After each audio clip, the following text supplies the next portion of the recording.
You're listening to Just 3 Clicks, and this is episode 13. Bossing like a boss is what it's called. I'm Joey. I'm sat with my business partner, David. Let's turn our phones off. Let me just turn my phone off. These are always... They used to be quite unscripted. We've got a bit more structure now. If you guys have been listening over the last couple of weeks, we do have a bit more of a structure now. So, but we're still human. We still have interruptions. So I'm here with David today. How you doing? Yeah, not too bad. Just pretty tired today. I woke up it's a US election, and for some reason, I always seem to wake up. I wake up during the night, maybe 2 a.m., 3 a.m. This week was 4 a.m. I woke up, and because it's the election, I was like, oh, what's going on? Yeah. So I made the mistake of Googling it at 4 a.m. and then I didn't go back to sleep because I was just kind of watching it. Yeah. So yeah, pretty tired today, but thought we'd do a podcast. It's on leadership too, so fitting time. That's probably when Indy has planned it that way, I think, maybe subconsciously. Potentially. Talking about leadership today, so we are actually, before we get into it actually, this is probably, well, I don't know if it's going to be the last day we do it like this, but we're going into a national lockdown again tomorrow. So we got a lot more restrictions on, well, it's essentially going back to how it was back in March, isn't it? Yeah. Kind of. I think it's going back to how it was, but I think our mindset is different. Yeah.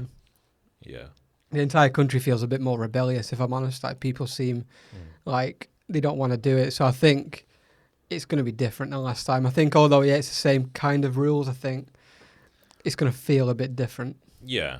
I think the first time round when people were like not going to work, when they probably could have gotten away with going to work because they could do that. Their job might be an office job and they didn't. But I think this time people would probably like to go to work. Yeah. Just because of how monotonous it does get at home. So, hopefully we're still going to be doing this. We'll probably find our way around it. There's only 2 people in this room. So as long as we've got some sort of, I don't know, maybe we'll build some sort of contraption. I'm not sure. We could use a door. We could do one person outside the door. Yeah, something like that. We'll figure it out. So, all right, cool. So today we're talking about leadership. We're going to be talking about our experience as employees. So when we first started out back in the day, as well as kind of how we've transitioned into what we're doing today. Thoughts on being a good leader and how we basically define leadership styles. So, interesting thing that Nindy has done today is just before we got into the room today, he said there's a bit of a surprise on the brief, and I think I can see it now. And it's basically there's a quiz here, and it says, "Let's start with a quiz. What kind of a leader are you?" Okay, so this is interesting. So he's got me a little link here to a very interesting little kind of survey. It says. And it's got like these items like what is your uniform, where are you leading your team, and pick a second in command and all of this stuff. So let's try this. This is quite funny. So I'll ask you the questions. So right, what's your uniform? Would you wear a plain white t-shirt, scrubs, a service uniform, a full bodysuit, a tuxedo, or plaid? A plain white t-shirt. Yeah, I think I'd probably go plain white as well. I think Jamie would probably choose that one too. I think he would choose a plain black If t-shirt. there was a plain black, that would be what I'd choose, but plain white is what we've got. So where are you leading the team? Down the stable road, down the moral road, down the long road, down the positive road, down the learned road, or down the right road? That's hard. That's a good question. Stable road, a moral road, a long road, a positive road, a learned road, or the right road? I think the right road for me. The right road. Yeah, because I think I would always want to think what we were doing was right, and then you'd you discover maybe it was wrong, and then you would go down the learned road after that. So I think for me... Okay, so I'm going to open up 2 here because I'm going to do one in one tab and I'll do yours in another. So I chose white, the white t-shirt. You're choosing the right road. I actually would have chosen the learned road. Yeah. But kind of agree with what you're saying there as well. So the next question is pick a second in command. Okay, there's 6 different types of dogs here. It looks like I'm gonna have to show them to you. So I don't know the breed names. That's like an Alsatian, a Spaniel, a Bulldog, a Sheepdog, and then I don't know the other 2. My wife is a dog groomer. She's gonna kill me for not knowing this, but I think for me, it would be. I've got 2 Cocker Spaniels, so I should choose them, but they're so annoying. So I'll probably say the Alsatian for me. The Alsatian. Top left, yeah. Top left, isn't it? Sorry, dogs. What's the bottom one in the middle? What was that? Down the Learned Road. Okay. So that one is... This one's your one, down the right road, and you're picking the Alsatian. I'm going to choose this one in the bottom middle. It looks like it's thinking, and it looks relaxed and calm, so I'll go with that one. Do we... what's the URL, just in case people listening want to do this? Yeah, so what we'll do is we'll drop the URL under the podcast episode. It's on BuzzFeed, /Marines, /what kind of leader are you? But we'll drop it in the show notes so you can see that. So next one is, what is your biggest weakness? So you are loyal to a fault. You can be overwhelming. You can be unempathetic, rash decision making, not taking time for yourself. You're too concerned with correctness. Oh, that's a great question. Probably a few of those will be on my... Yeah, me too. So like time for myself, yeah. I have to force myself to do that. So therapy every week. And it's been a mixture of things like going to yoga, massages and kind of relaxation. So I do try and make that happen. I think it can be a fault, but probably not now. What else was there? Loyal to a fault. You can be overwhelming. You can be unempathetic, rash decision making, concerned with correctness. That's hard. I know. It's quite difficult, that one. Probably, I mean, I think I've been all of those at some point in my career. Yeah. I think I'm going to go with... This is probably like hard to listen to right now because we're thinking too much. But I'm going to go with I can be overwhelmed. I know I can be overwhelming sometimes, so I'll go with that one. I think the first one for me. Loyal to a fault. Yep, I'd say so. Okay. Next question. How do you feed the team? Profiterole, fresh veggies, protein, handmade cookies, a hearty stew, or fondue? That's good. Handmade cookies. Yeah. Okay. So you're going to go handmade cookies. You're going to go protein, aren't you? I think I'll go protein. Yeah. I thought you were going to choose fondue for a second. It's a bit messy and we'd have a full-time cleaner. So. Okay. How do you get in shape? Triathlon, a mile run, yoga, team sports, a mud run, or spin class? Well, I've just bought a Peloton, so spin for me. Spin class. Okay. I think I'd have to go... I mean, I like lifting weights, so I don't really play team sports. I used to do yoga. I don't like running.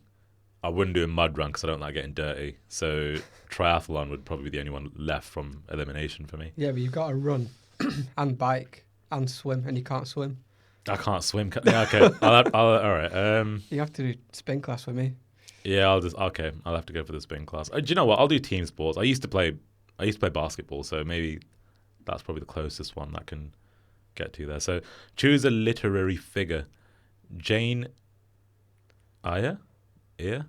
Jane Eyre. Eyre? Okay, this is not my route, but Jane Eyre, Juliet Capulet, King Arthur, Atticus Finch, Romeo Montague, and Sherlock Holmes. Well, I'm gonna go Sherlock Holmes just because I like investigation and that kind of thing, so I'll go there. I'd probably say I could say similar because I'm quite a bit of a detective. I think I'm quite good at finding things. Yeah. So yeah, I'll probably go with the same. Sherlock Holmes, right. Next one. How do you sign off an email? Oh, with you, with warm regards, sincerely, yours, best, very, very best, or with your name? Normally with my name. Yeah, me too. I don't think I've literally never written any of those other things. I might put like cheers. I might put cheers or yeah, thanks, Yeah. probably, but not. Quite informal, really. Like I'm not. Yeah. And if I'm in like an email conversation, I don't sign it off at all. Yeah. So if I'm like just going back and forth, I'll stop. Yeah. Yeah. This one's interesting. Drop and give me some respect, your loyalty, 100, the exact amount that you're capable of, 20, or as many as you want. I think for me, as many as you want. Yeah. Like I think for probably if I'm trying to manage somebody, then I'd rather them do what they were capable of and what they wanted to do. And if that's enough for me, I'm happy. If it's not, then I'd add more structure. But yeah. Yeah, because at the end of the day, I think that's our management style as a company, actually. Is like we don't force people into a corner to produce something that they can't produce. I think, we get, like, okay, the video team's under a lot of pressure right now because we've got so much to do. And I guess, that there is that pressure there, but I think that's just because of the nature of the launch and things like that. If we weren't doing the launch, it would be a lot more kind of, let's just produce really great stuff. It doesn't have to be loads, but, let's do what we can kind of thing. Yeah. I think I'd say the same. As many as you want. How will you be remembered? By the work I left behind, by my charm, by my flawless decisions, by the people closest to me, by my honor, or by few for a short time? Probably by the work I left behind, I would say. Yeah, I'm going to say the same thing. Okay, so the type of leader you are, David, is a logical leader. You make calculated decisions based on learned experiences. People come to you to solve complex problems. You lead with your knowledge, which makes your choices that much more effective. That matches with my personality type. So I'm like an INTP, which is like a logician. So yeah, that's... I've got the exact same thing. I've got the same as you. I think you're an INTJ. Yeah. I'm an INTP, so yeah. Are you like the architect thing? INTPA. No, I'm a logician, so. Okay. Yeah, I'm on the architect one, whatever that is. But that's very interesting, by the way, if you've not ever done that. It's the 16 personalities test. Is really, really worthwhile doing. And if you've got people that work for you, it's pretty cool to get them to do it as well, to get a vibe of kind of how they work and stuff. Yeah, that was pretty interesting. There's so many different types of ways that you could lead, and I think one thing we've always had is like we all are very different in a lot of ways, but I think our general overall consensus is always the same. Just to put this out there, I hate the term leader. Yeah. Yeah. Like I don't like using it about myself because I don't think it shouldn't be a descriptive word. It should be like a feeling. It should be like you want to follow somebody, you want to look up to them. You shouldn't have to like say it, or they shouldn't have to say it. It's kind of like someone saying, like, I'm really like attractive. Yeah. Like other people can see it, and other people can, interpret you that way. But you should never look in the mirror and just think it. And I think leadership's very similar. If you look in the mirror and you call yourself a leader, you say, I am one. I don't think you are. Yeah. Like that might sound counterintuitive, but it's just the way I think about it.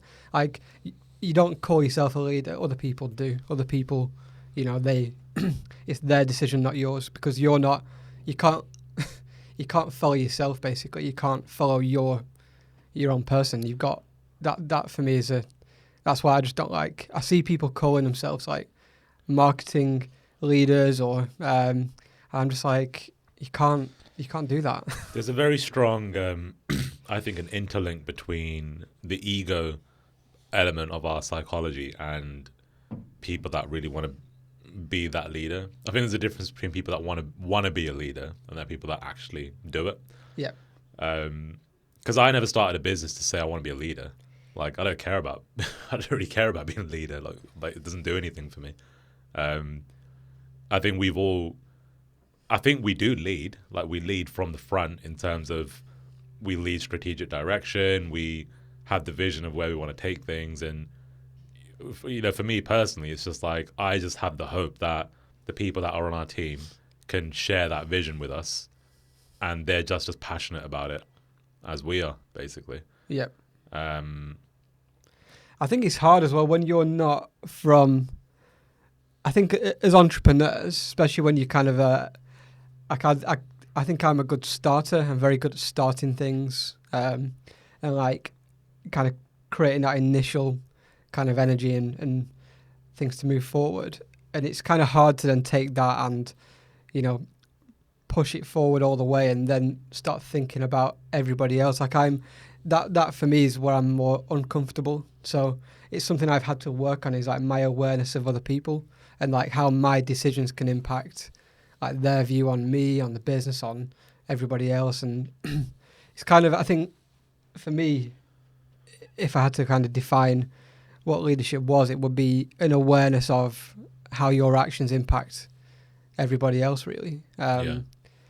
I think an understanding that everybody's different. Some people, need an arm around the shoulder. Some people need a kick up the arse. It's kind of that for me is what being a good leader is, I guess, if you're going to talk about it that way. But I think that for me, that's just, I wouldn't class that as me being a leader. I just think it's just how to be a good person, how to be successful in business, all these things. If you move to the top of what you do and, you're running a business that is competing in a market, then effectively you're a leader within that business. And then... Yeah, because that's what I just typed definition just because I just wanted to see what it was described as. I just, for me, it's a very like, uncomfortable subject. Just because I don't think I don't think you can just say it says like a person who leads or commands a group. Yeah, but that doesn't mean if I commanded a group, it doesn't mean I'm good. I mean, we essentially command the group by default because we own the shares in the company. So effectively, and we pay everybody's wages. So by default, we are in that position. But I just wouldn't describe us as that. Like I just don't like the term. And I know, obviously, I don't think probably when we started talking about this, I don't think this was probably the way the podcast was meant to go. But I just think that for me to talk about it feels just uncomfortable. Like I'd rather our staff members and our kind of employees, they spoke about this from their perspective and whether they thought we were good or bad or they were indifferent to how we work. Because I think it's very hard for me to look at myself and say that I'm doing a good or bad job on that front. It's not really my choice. Yeah. I'll do what I think is right. And I think that's the difference, is like you have your technical definition of what a leader is, which is someone who commands a group. But then you've got the more philosophical view of what a leader is, which is like, what are the qualities of an actual good leader? And I think that they can all be different. Some people like are dictators and they, people like Hitler. Rule. Yeah. Like Hitler was a leader. People rule with fear, don't they? Like, so people are scared to say no. Yeah. For me, it's not leadership. Yeah. And the kind of, when we answer those questions, things like down the right path and do as drop and give me as many as you can. That is what I want people to choose to be here. Yeah. If they don't want to, if someone doesn't want to be here with us in this business, yeah, you just don't want them. That's cool. Like I'd rather you just weren't here. And that's not me saying, being nasty or being horrible with it. It's just go and find something that you're passionate about and somewhere that you feel like you're valued or you want to be. Like, for me, that's the worst kind of person to have in the business. Someone who just comes in to pick up a paycheck. Like, yeah, you can go and get a paycheck elsewhere. I want you to want to be here. I want you to buy into what we're doing. And I think the only way you can get that from people is to give them the freedom to go and explore, really. Yeah. What would you say some good characteristics of a leader are?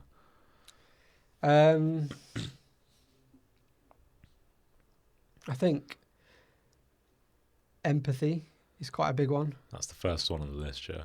High emotional intelligence, empathetic. Yeah. So I think that's important.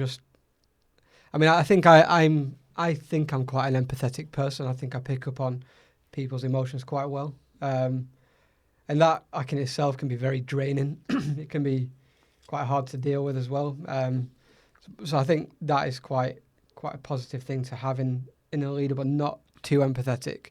I think you have to have there has to be a cut-off point for that empathy, or else you get dragged into too many things and too many battles. So you still got to be. I think you've got to show enough empathy, but then you've got to apply a logic to that and say enough is enough. I now need to change how I'm operating. So I think emotional intelligence is good, but too much of it, I think it kind of stifles you as someone who's trying to push things and drive things forward. I think, someone who can be quite introspective and retrospective, who can learn from the past, learn from mistakes. I think, like, not being too stubborn that you think you're always right. I think so. Like, probably, what's the opposite of being stubborn? Being, what is the word? Almost placid, I suppose. Yeah, a little bit. I think for me, like a lack of a backbone. Yeah, maybe. But see, that's I think stubbornness can be negative. I think being accepting that you're wrong. I think accepting that you can be wrong and being prepared not to apologize, but being prepared to, to move forward without falling out with somebody. So, like, I could have a really. We did it in the past. Like, we've had really heated arguments or discussions where, we've probably, if someone walked in, they would think we were falling out. But then the minute we stop the discussion and we decide what we're going to do, it's just back to normal. That, for me, is like a big part of being a leader. You should be able to take the criticism or take feedback on board without firing back at somebody. You should understand that, you're not always right and that other people can be right too. I think it's important. I think it's very important to not kind of get full of your own self-importance. And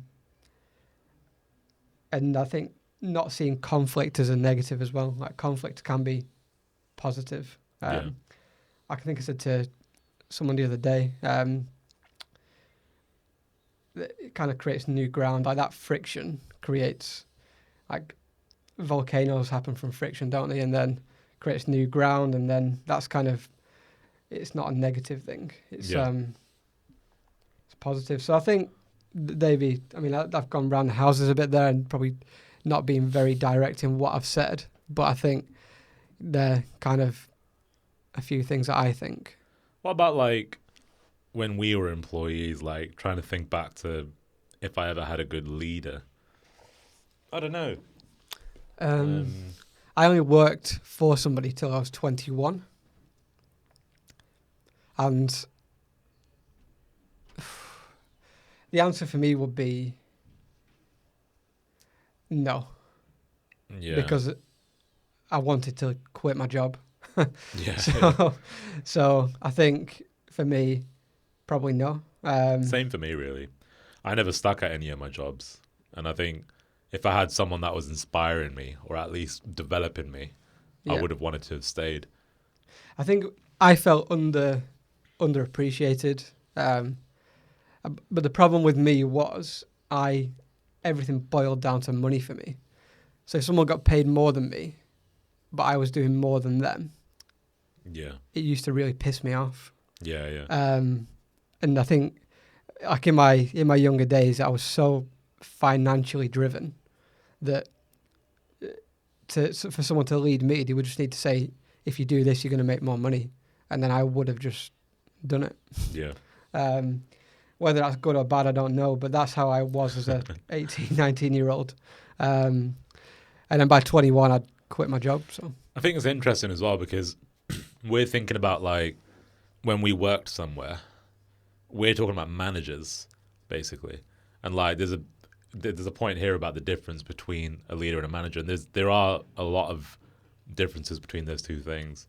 Like we obviously myself, David, and Jamie have to drive the business forward. Like, and in my head, I'll class that as we're having to lead it. Like, and I don't mean like we're leading it as a, we're commanding a group. It's more just like, we're leading the direction of where things need to go. which is like captaining a ship, isn't it? Yeah, we'll decide where it needs to go, and then we Yep. get the right people to help us to do that. Whereas a manager, that's a nitty gritty type role, where it's like you've got to look at people and manage people in a different way, and that's not what I try. Like I have moments where I have to be a manager, I guess. Like and you got to manage people in a certain way at some points. But it's like I wouldn't say my day to day here is like managing people. It's probably the least thing that I actually do. I think for me, because of my personality type and being so like, logical, like I have to bring more emotion back into like the empathetic side of myself. I have to bring that into my role more because I can have a tendency to be too logical sometimes, and people just become like chess pieces that I'm moving around to achieve certain goals. And that's people become like pieces to move around and achieve what we're trying to do. So if we're going to plan out a product launch, I can do it all in my head. Or if we're starting a new department like sales or partnerships, I can be very, if this person does this and this happens, then the outcome is this, and the outcome that we get there is going to drive X, Y, Z in the business. And then I'm very logical, but then I don't sometimes factor in that these are people, and people can make mistakes. People can have a bad day, a good day, bad month, bad year. Yeah. People can go through anything, and that's going to impact the results we get. And I think that's one thing I've had to work on, is to bring that kind of empathy into the role and understand that if we don't hit a target, it's not the end of the world. Like, you've got to manage that person and actually work with them. And if they're going through a bad time, help them. And, the results come second, because at the end of the day, we're all just people. And you can't, we're not robots. And I think that's the one thing about probably being in charge of a company like this, is that you can run from a spreadsheet like everyone's a robot. Yeah. That's what investors want to see. That's what, the board wants to see. But if you boil down what that spreadsheet is, it's just a bunch of people trying to do the best, best for the family, the best for themselves, maybe get out of debt, maybe buy a house. Like, all these people, all these numbers on this spreadsheet, they've all got aspirations and they've all got their own things they want to do. So you can never just run things with no emotion. Yeah. So I think, it's probably how I view things at the minute is, as someone who's like hyper logical, you can't just run a business based on that. No. You could play like a game based on that. Like we used to play, what was the game? The Software Inc. Yeah. So you can be, that's a very logical game. But a business isn't the same. No. Like, we've had discussions many times. I mean, Jesus, we had one yesterday about where we were trying to compare a logical decision to a humane decision. And it's like, there's always, it's weird. Like there's a mixture of things that come into like when you're running a business, and like you have to look at both sides sometimes. I think it's what you get back as well from the other person. So if I'm making a logical decision, but then I bring some like emotion into it, if the emotion isn't coming back to me from the other person, I'll move back to logic. If that makes sense. Yeah. And I think this is where people say like ruthless. People would class a logical decision as being a ruthless one. Yeah, sometimes, yeah. Like sometimes. And I think that's where entrepreneurs can get like a bad name.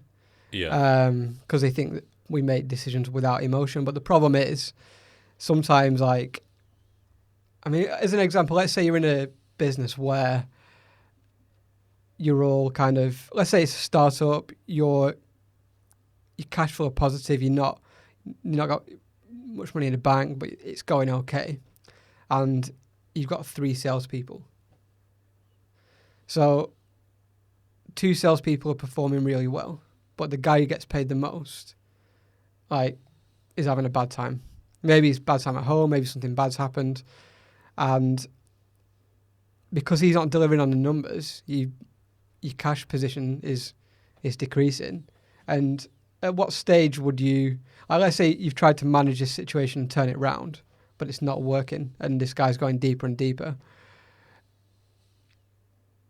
At what stage would you change that? Like, at what stage does his negative impact on the business start affecting other people? Like that for me is when I become more logical. If that person was impacting other people, yeah, like, that's when you've got to make a decision. I think that again, that's how I would kind of, I mean, this is quite granular, but I think you've got to find a difference between being logical and being human. And I think if you can be human and you can help people, great. But if that person starts to really negatively impact other people, and, you know, the business could essentially not exist, or they could get someone else, you know, they could impact an entire department and someone a budget. I think that's when you've got to be more logical, and you've got to take empathy. Well, you got not take it away, but you've got to kind of put it to one side. Yeah. So yeah, I think that's how I view things, is like always be kind of like manage people as people until they start really affecting other people. Yeah. If they could affect the wider organization, then be more logical. Yeah. There's a question here on, like, well, the first part of it is, what do we do here? Like, are we leaders, managers, both, or other? I think we can. For me personally, I'll probably fall into. I sometimes can be a manager. Yeah. Because sometimes lead, like, I guess. Sometimes I'm not either, and I'm just doing something on my own because I've just got to get something done. Yeah, I think we all fall into all 3. Whether we're any good at it is a different matter. Like for instance, like, I've had to, like, this week, I've taken a responsibility to create a process for our content team. So, you know, it's like how we're getting our content out, how we approve things, and basically just looking at some, like, essentially the process there. Like, I don't even know if that's a management thing or if that's a leader thing. I don't really even know. Like, though I don't ever think about it like that. How many management courses and leadership courses have you been on? I honestly, like, I can't tell you, like, anything about things from a textbook when it comes to that. I just know, right, that process isn't working right now. We'd fix it. So I just tried to fix it the best that I can. I think I'm aware of, like, man, I see people come into the business, right? We interviewed a guy who was like the kind of guy who would bring in donuts on a Friday. Oh, yeah. Bring in, like, the guy who would, you know, put his arm around someone and say, "Oh, you've done a really good job, like, you know, go and take half a day off." Like, that for me is like, that's a manager. That's what, manager. Like, if I had to, like, view a manager, that is what I think. Is it morale? Like, is it like making sure people's morale is where it should be? That's a management thing, isn't it? Yeah, but I think that should just come from your job. Like, yeah, that should come from. Like, because he said something about, what did he say? Like, he was gonna get them all to wear hard hats or something. Yeah, they had like a support issue or something, and he got everyone to wear hard hats. And, like, I was impressed with him as a candidate. Yeah. We actually offered him the job, but he turned it down in the end because he went somewhere else. He might be listening to this one day. Yeah, well, it's fine, but it's nothing bad. Like, I thought he was good. The hard hat thing was a bit much for me. But the thing is, that is for us. For you know me, what I mean? maybe, yeah. Yeah, like I wouldn't do that, but if someone did it in the business, I wouldn't be like, that's a bad idea, because as long as people are happy and people respond to it, great. But that's more like granular management of people. I think, again, I just think that it comes back to like drop and give me as many as you want. Like, if you give people the freedom and autonomy to do as they please, but you give them the guidelines to operate within, surely, I mean, that's how I would want to be managed. That's how I would want someone to work with me. This is the result we want.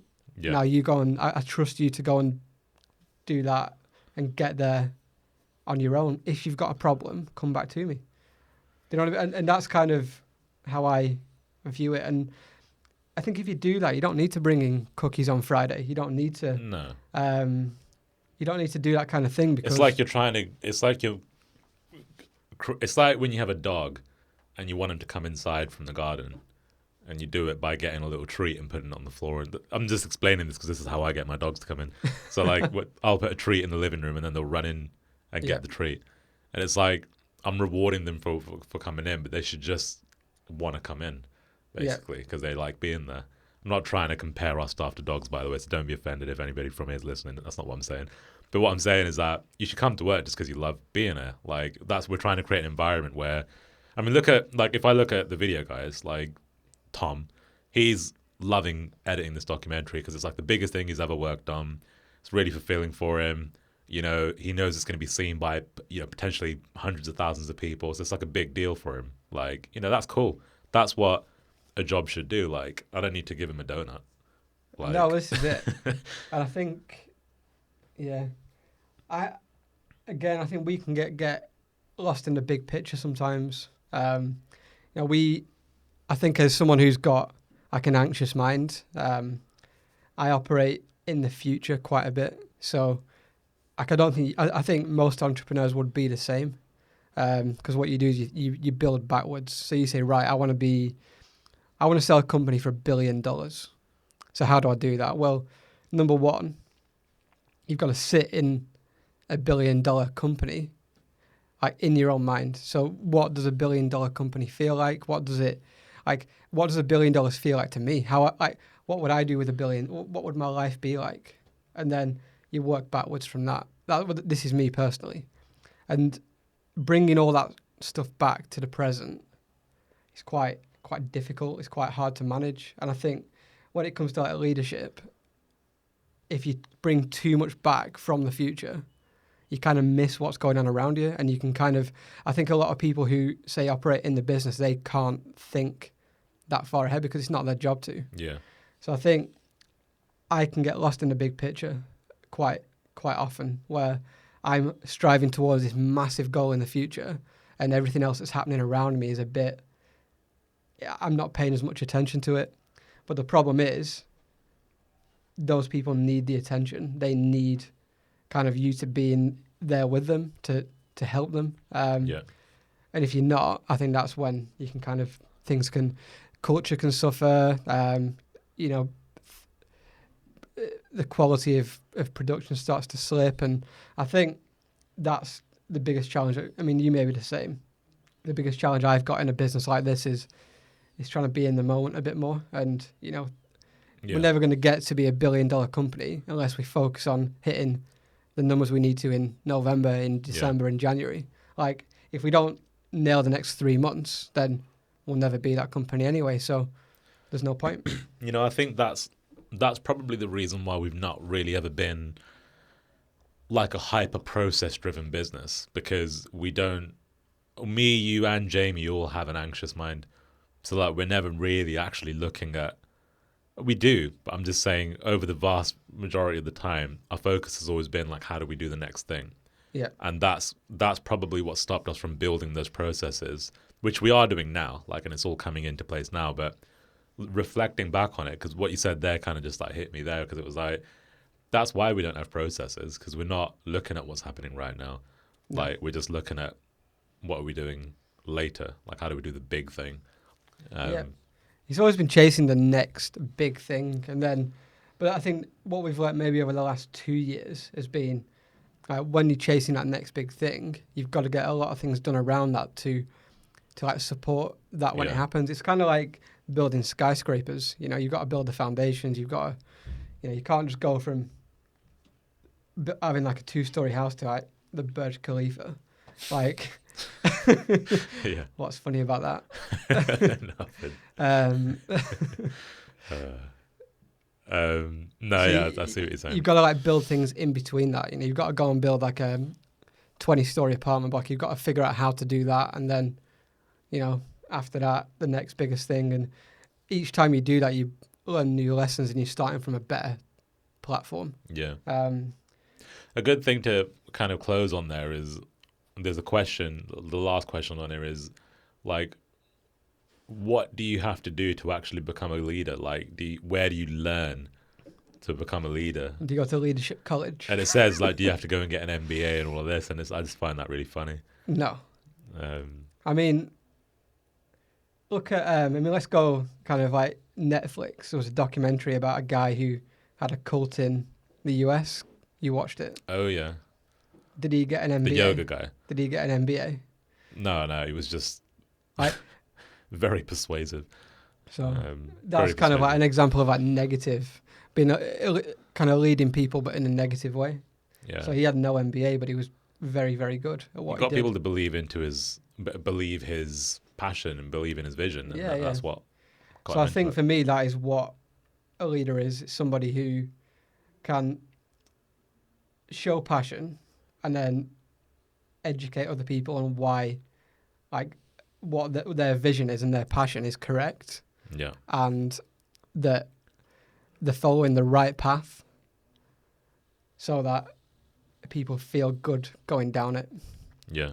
So nobody wants to go down the wrong path. So when we talk about the right path, I think for me, I don't know if the path I'm going down is right. I assume it is because that's why we're making the decision to move down it. It could be wrong. Like, I'll anticipate that. But I want everyone to know that is behind me that there's a good chance it's right. And if it is wrong, that I'm prepared to take a step back and forge a different path. Yeah. But with the best intentions. I think for me, that is what leadership is all about. If I'm going to talk about it, it's about having those people know, like, that they're safe behind you and that you're moving in the right direction. And if you're not, then you're pretty good at changing course and making sure everyone's still safe. Yeah. Yeah, because it's like, look, like at the end of the day, no one comes into a business and looks at a manager or the CEO or the founder and whatever and says, yeah, they're going to be a good person to work for because they've got the qualifications for it. It's like that never happens. And I can speak from experience, like, some of the decisions we've had to make, some of the things we've had to go through, like whether we had a degree or not, literally would mean fuck all. Like, it wouldn't change anything because of the emotional investment that we've had in the business. That's what's taken us forward. Not, well, you know, I've read a book and it said to do this. Like, I mean, if we talk about that time back in the block, you know, when we were releasing Clipio that first time, and it was quite a tough time.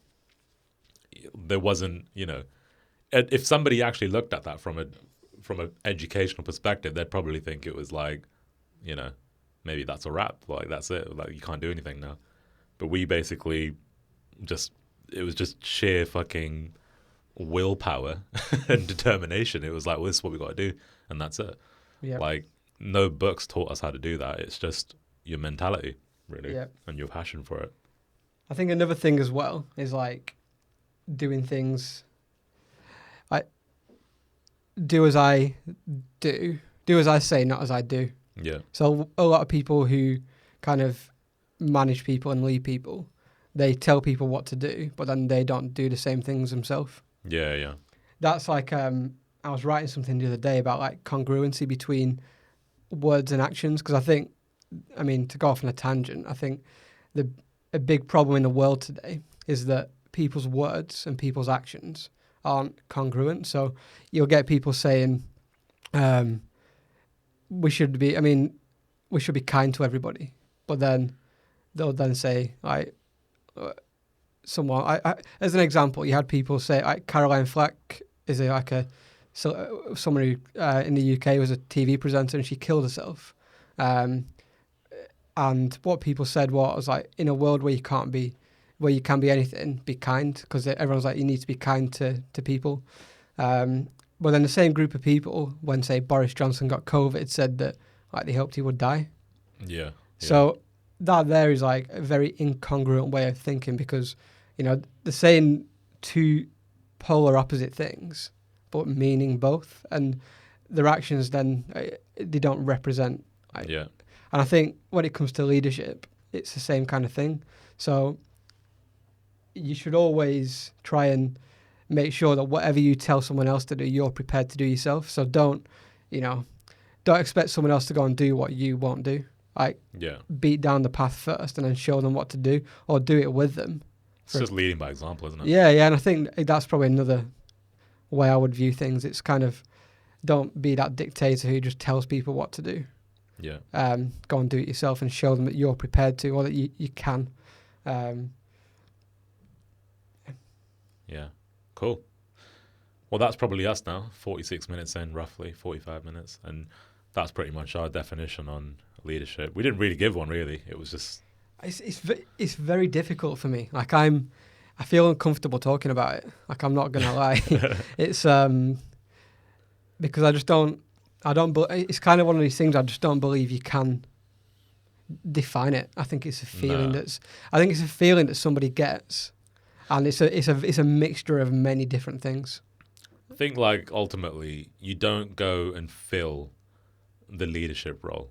It's like if someone's hiring for a leader in a company, like a team leader. Yeah. Like, okay, fine, you could be a team leader, but I don't think you just go and fit the role. Yeah. As an example, like when I worked at this events company, the role that I went for was a team leader role. Yeah. Now, when I joined the company, a lot of people there had a problem with me, because the only thing they kept saying was, yeah, but you've only been here for a few days. Yeah. You've only been here for a week. You've only been here for a month. So how can you be a team leader? That's why you can't just go and be a leader. That's why it's not just something you wear on your head. Like, you have to put your leadership hat on. Yeah, put the leader hat. Being leader is about having kind of traits, and I think I'm pretty sure that people listening to this will disagree, and they'll say you can define what a good leader is, and you can go on courses, you can get MBAs, and that makes you a better one. But it comes down to like your own personal views and personal opinions. And for me, I just think it's something that you either are or you aren't. I think you can work on becoming one. But it's going to be different for different people. Like I'm gonna operate differently to you, and some people are gonna resonate with how I work and what I do. Some people resonate with you. Maybe there'll be a crossover, but you look at, say, footballers, soccer players. Like, some respond well to one type of manager, some respond well to another type. Everybody's just different. So I think for me, it's just about trying to make as many correct decisions as you can. Yeah. And don't piss anybody off in the process. Like, if you get on with people and people admire you as a person, and then you try and make good decisions that take you down the right path, like, I don't think you can go wrong, really. Yeah. Cool. Well, I hope you guys have enjoyed the episode. That was leadership by us, David and Joey. So that's it. We'll see you in the next episode. Remember, if you hit the subscribe button and you follow us on Spotify and wherever else, you get notifications when we release new episodes. So go check those out. And if you want to watch the video episodes, go to youtube.com/Viddyoze and you can check them out there. So till next time, we'll see you later and have a good day.